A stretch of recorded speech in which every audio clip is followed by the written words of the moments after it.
मेरे चैनल से जुड़ने के लिए सब्सक्राइब ऑप्शन पर क्लिक कीजिए और आप चाहते हैं मेरी वीडियो अपलोड होते ही आपके पास मैसेज आ जाए तो बेल आइकॉन को भी ऑन कर दीजिए। सभी भक्तों को जय श्री राधे।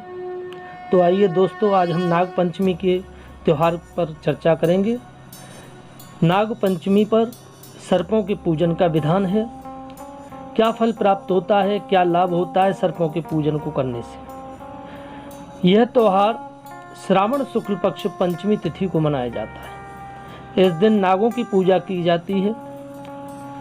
गरुड़ पुराण में ऐसा सुझाव दिया गया है कि नाग पंचमी के दिन घर के दोनों बगल में नाग की मूर्ति खींचकर अनंत आदि प्रमुख महानागों का पूजन किया जाता है। इस दिन चमत्कारपुर में रहने वाले नागों को पूजने से मनोकामना पूरी होती है।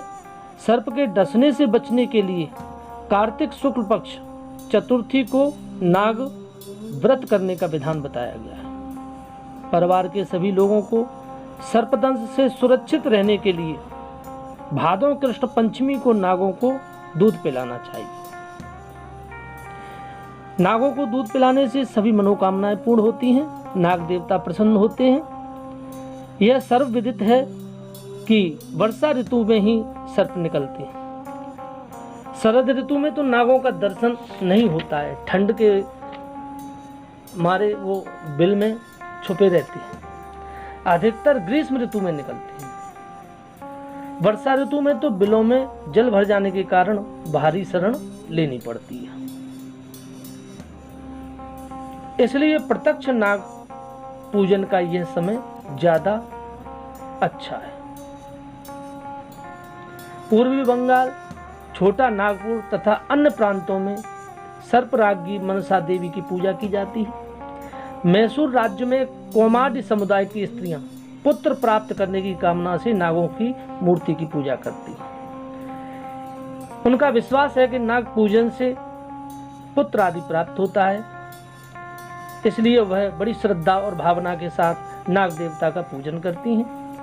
गौरी पूजन के प्रसंग में हिंदू महिलाएं बांझपन दूर करने के लिए नागों को पूजती हैं। सुगंधित पुष्प तथा दूध सर्पों को अति प्रिय है। गांवों में इसे नाग पंचैया भी कहते हैं। इस दिन ग्रामीण लड़कियां किसी जलाशय में गुड़ियों का विसर्जन करती हैं।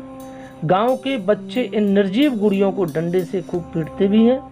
तत्पश्चात बहन उन्हें रुपया की भेंट तथा आशीर्वाद भी देती है।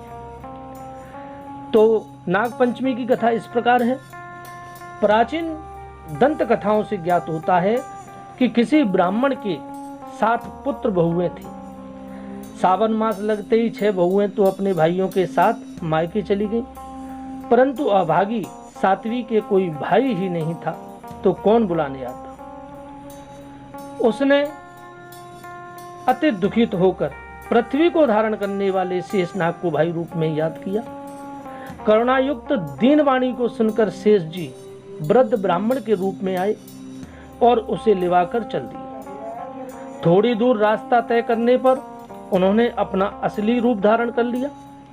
तब फन पर बैठाकर नागलोक पाताल ले गए। वहां वह निश्चित होकर रहने लगी।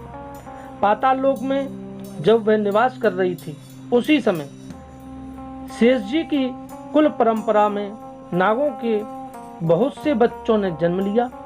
उस नाग बच्चों को सर्वत्र विचरण करते देख शेष नागरानी ने उस वधू को पीतल का एक दीपक दिया तथा बताया कि इसके प्रभाव से तुम अंधेरे में भी सब कुछ देख सको। एक दिन अकस्मात उसके हाथ से दीपक नीचे टहलते हुए नाग बच्चों पर गिर गया। परिणाम स्वरूप उन सब की थोड़ी थोड़ी पूंछ कट गई। यह घटना घटित होते ही कुछ समय बाद वह ससुराल भेज दी गई।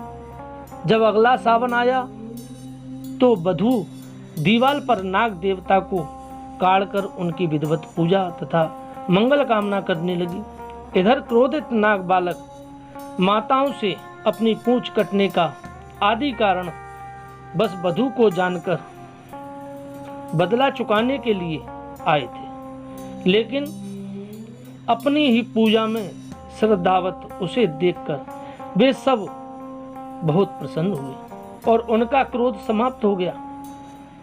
बहन स्वरूपा उस वधू के हाथ से प्रसाद रूप में उन नागों ने दूध तथा चावल भी खाया। नागों ने उसे सर्पकुल से निर्भय होने का वरदान तथा उपहार में मणियों की माला दी। उन्होंने यह भी बताया कि श्रावण मास में शुक्ल पक्ष की पंचमी को जो हमें भाई रूप में पूजेगा उसकी हम सदा रक्षा करती रहेंगी। इस दिन माताएं बहनें सर्प देवता का पूजन भाई के रूप में करती हैं। सर्प देवता उन्हें आशीर्वाद देते हैं, सभी मनोकामनाएं पूर्ण होती हैं, घर में सुख समृद्धि शांति रहती है। इसलिए नाग पंचमी के दिन नागों की पूजा की जाती है बड़ी श्रद्धा और भावना के साथ। यह वीडियो आपको पसंद आई हो तो अधिक से अधिक शेयर करें, लाइक करें, ताकि और लोग भी इसके बारे में जानकारी अर्जित कर सकें। बस आज इतना ही। अगली वीडियो में आपसे फिर मुलाकात होगी नई चर्चा के साथ। जय श्री राधे, जय श्री कृष्णा।